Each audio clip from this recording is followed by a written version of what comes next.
ഓം നമോ ഭഗവതേ വാസുദേവായ. ഹരിമുരളി 20 എല്ലാവർക്കും സ്വാഗതം. നാരായണായ നമ നാരായണായ നമ നാരായണായ നമ നാരായണ നാരായണായ നമ നാരായണായ നമ നാരായണായ നമ നാരായണ. ഇന്ന് നമുക്ക് 7ഉം 8ഉം ശ്ലോകങ്ങൾ നോക്കാം. ശ്രീമന്നാരായണീയം ദശകം 24 പ്രഹ്ലാദചരിതം ശ്ലോകം 7. സശൂലൈരാവിദ്ധ സുബഹുമഥിതോ ദിഗ്ഗജഗണൈർ മഹാസർപ്പൈർദഷ്ടോപ്യനശനഗരാഹാരവിധുത ഗിരീന്ദ്രാവക്ഷിപ്തോപ്യഹ പരമാത്മന്നയി വിഭോ ത്വയിന്യസ്താത്മത്വാത് കിമപി ന നിപീഡാമഭജത. ഈ ശ്ലോകം എങ്ങനെ ചൊല്ലാന്ന് നോക്കാം. സശൂലൈർ ആവിദ്ധ ചേർത്തിട്ട് സശൂലൈരാവിദ്ധ ധ എന്നുള്ള അക്ഷരം നന്നായിട്ട് ഊന്നി പറയണം. അവിടെ വിസർഗമുണ്ട്, അപ്പോൾ വിസർഗം പറയണം. സുബഹു ബ എന്നുള്ളത് ബാലൻ എന്നുള്ളതിലത്തെ ബ എന്നാണ്. മഥിതോ നീട്ടിയിട്ട് ധി എന്നുള്ള അക്ഷരം നന്നായിട്ട് ഊന്നി പറയണം. ദിഗ്ഗജഗണൈ അവിടെ വിസർഗം, അപ്പോൾ വിസർഗം പറയണം. ദിഗ്ഗജ ഗ എന്ന് ഡബിളായിട്ടുണ്ട്, അപ്പം മെല്ലെ ഊന്നി പറയണം. മഹാസർപ്പൈർ ദഷ്ട അപി അനശനഗരാഹാര വിധുത ചേർത്തിട്ട് മഹാസർപ്പൈർദഷ്ടോപ്യനശനഗരാഹാര വിധുത ചേർത്ത് ചൊല്ലുമ്പോൾ മഹാസർപ്പൈർദഷ്ടോപ്യനശന അനശന ഗരാഹാര എന്നാണ്. അത് നഗരാഹാര നാവാതെ ശ്രദ്ധിച്ചോളൂ. അനശനഗരാഹാര വിധുത എന്നാണ്. ധു എന്നുള്ള അക്ഷരം നന്നായിട്ട് ഊന്നി പറയണം.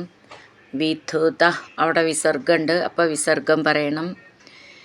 ഗിരീന്ദ്രൗ അവക്ഷിപ്ത അപി അഹഹ ചേർത്തിട്ട് ഗിരീന്ദ്രാവക്ഷിപ്തോപ്യഹ. അഹഹ ആശ്ചര്യം ആശ്ചര്യം എന്നർത്ഥം വരുന്നതാണ്.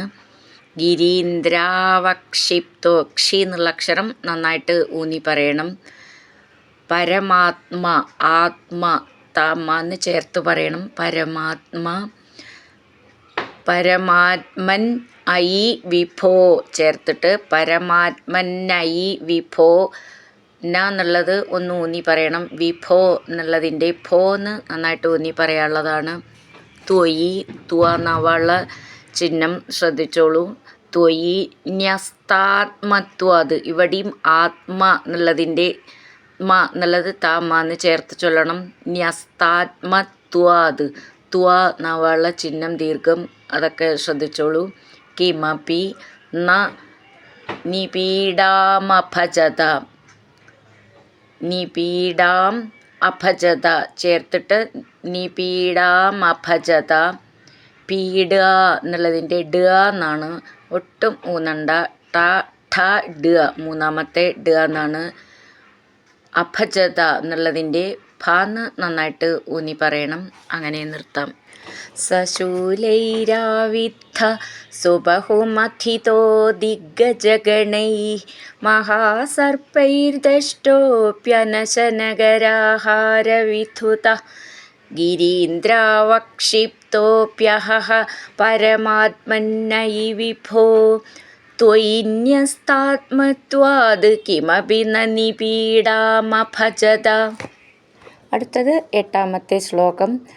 തദ ശങ്കാവിഷ്ട സ പുനരതിദുഷ്ടോസ്യ ജനകോ ഗുരുക്ത്യാ തദ്ഗേഹേ കില വരുണപാശൈസ്തമരുണത് ഗുരോശ്ചാസാന്നിധ്യേ സ പുനരനുഗാൻ ദൈത്യതനയാൻ ഭവദ്ഭക്തേസ്തത്വം പരമമപി വിജ്ഞാനമശിഷത്.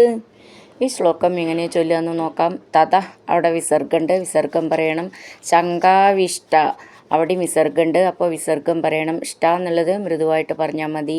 സ പുനർ അതിദുഷ്ട അസ്യ ചേർത്തിട്ട് പുനരതിദുഷ്ടോസ്യ ജനകോ ഗുരുക്ത്യ കാത്ത എന്നാണ്. ത്യ നവള ചിഹ്നം ദീർഘം, അതൊക്കെ ശ്രദ്ധിച്ചോളൂ. തദ്ഗേഹേ കില വരുണപാശൈസ്തം അരുണത് ചേർത്തിട്ട് വരുണപാശൈസ്തമരുണത്. ഗുരോ ച അസാന്നിധ്യേ ചേർത്തിട്ട് ഗുരോശ്ചാസാന്നിധ്യേ ചേർത്ത് ചൊല്ലുമ്പോൾ എന്നും കൂടി വരും ച എന്നുള്ളതിന് മുന്നേ. ഗുരോശ്ചാ സാന്നിധ്യേ. അങ്ങനെ ധ്യേ എന്നുള്ള അക്ഷരം നന്നായിട്ട് ഊന്നി പറയണം. സ പുനരനുഗാൻ പുനരനുഗാൻ ദൈത്യതനയാൻ ഭവദ്ഭക്തേ തത്വം ചേർത്തിട്ട് ഭവദ്ഭക്തേ തത്വം. ഭവത് എന്നുള്ളതിൻ്റെയും ഭക്തേ എന്നുള്ളതിൻ്റെയും ഭാന്ന് നന്നായിട്ട് ഊന്നി പറയണം.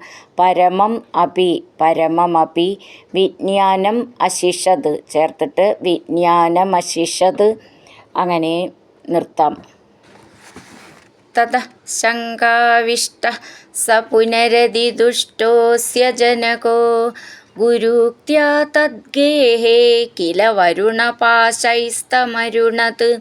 ഗുരോശ്ചാസാന്നിധ്യേ സ പുനരനുഗാൻ ദൈത്യതനയാൻ ഭവദ്ഭക്തേസ്തത്വം പരമമപി വിജ്ഞാനമശിഷത്. ഹരിനാരായണ ഗോവിന്ദ ജയ നാരായണ ഗോവിന്ദ. ഹരിനാരായണ ജയ നാരായണ ഗോവിന്ദ ഗോവിന്ദ ഗോവിന്ദ.